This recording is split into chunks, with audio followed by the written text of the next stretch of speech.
If you could implement a policy that would help us achieve global sustainability and climate goals, what would that policy be and why? I mean, Big questions we're asking. well, big question, but actually it's a really simple answer.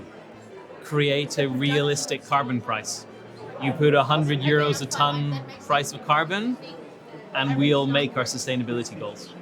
Because there are already technologies out there that make sense at that price or less. And the market then determines which one is the most cost-effective way of doing it. So I think we need to start integrating a real cost of carbon across our economy. I think that would be huge for incentivizing the uptake of low carbon technologies. Similarly, I think we need to start looking at these things from a whole value chain perspective, and not just zooming in on different parts, but actually looking at that bigger picture. So policies which bring together, production, infrastructure and demand will be hugely important as well. I would tackle competition policy.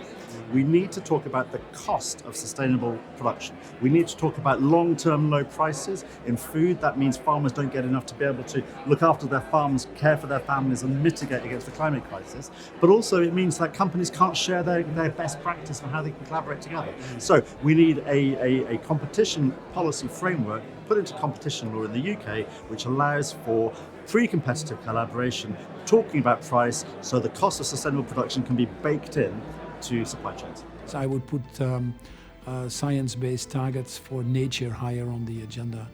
Many of the governments now are discovering that we cannot solve climate change just by looking at the narrower definition of the energy transition, but that we also need to look at nature-based solutions. But yet few of them are able to translate that into concrete action. So I'd probably look at that area as well.